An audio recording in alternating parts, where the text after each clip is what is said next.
ദിവ്യ ഉണ്ണിക്ക് ലഭിച്ചത് 5 ലക്ഷം രൂപ. കൂടുതൽ കൊടുത്തോ? പൂട്ടാൻ ഉറച്ചു പോലീസ്. വിശദമായ അന്വേഷണം. കലൂർ സ്റ്റേഡിയത്തിൽ ഗിന്നസ് റെക്കോർഡ് ലക്ഷ്യം വെച്ചുള്ള നൃത്ത പരിപാടിയെ സംബന്ധിച്ചുള്ള വിവാദങ്ങൾ കെട്ടടങ്ങുന്നില്ല.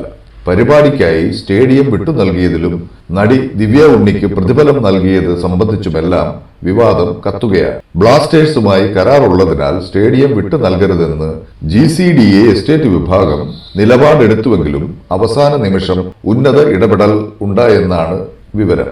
കളിക്കായി ടർഫ് അന്താരാഷ്ട്ര നിലവാരത്തിലാണ് സജ്ജമാക്കിയത്. ഇതെല്ലാം ചൂണ്ടിക്കാട്ടിയിട്ടും സ്റ്റേഡിയം വിട്ടു നൽകുവാൻ തീരുമാനിച്ചതിൽ ദുരൂഹതയുണ്ടെന്നാണ് ആരോപണം. ഇക്കാര്യത്തിൽ വിശദമായ അന്വേഷണം ആവശ്യപ്പെട്ട് വിജിലൻസിന് പരാതി ലഭിച്ചിട്ടുണ്ട്. കൊച്ചി സ്വദേശി ചെഷയർ ടാർസൺ ആണ് പരാതി നൽകിയത്. കായികേതര ആവശ്യത്തിന് സ്റ്റേഡിയം വിട്ടു നൽകിയത് വഴിവിട്ട നീക്കത്തിലൂടെയാണെന്നും GCDA ചെയർമാനെതിരെ അന്വേഷണം വേണമെന്നും പരാതിയിൽ പറയുന്നു. അതേസമയം സ്റ്റേഡിയം വിട്ടു നൽകിയതിനെതിരെ ബ്ലാസ്റ്റേഴ്സും നിയമ നടപടി സ്വീകരിച്ചേക്കുമെന്നാണ് വിവരം.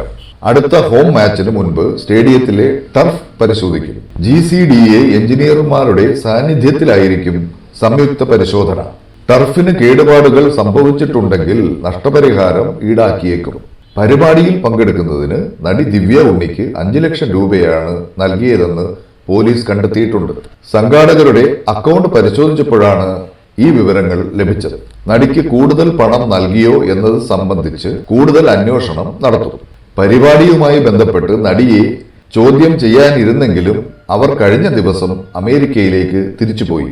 ഈ സാഹചര്യത്തിൽ ഓൺലൈനായിരിക്കും നടിയിൽ നിന്ന് മൊഴി രേഖപ്പെടുത്തുക.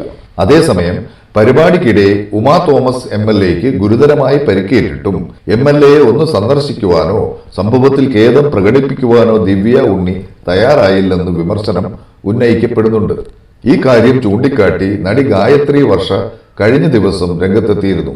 എന്തുകൊണ്ടാണ് ഖേദം പ്രകടിപ്പിക്കുവാൻ നടി തയ്യാറാകാതിരുന്നതെന്നും ദിവ്യ ഉണ്ണി കച്ചവട മാധ്യമ പ്രവർത്തനത്തിന്റെ ഇരയാണെന്നും വിമർശിക്കപ്പെട്ടു.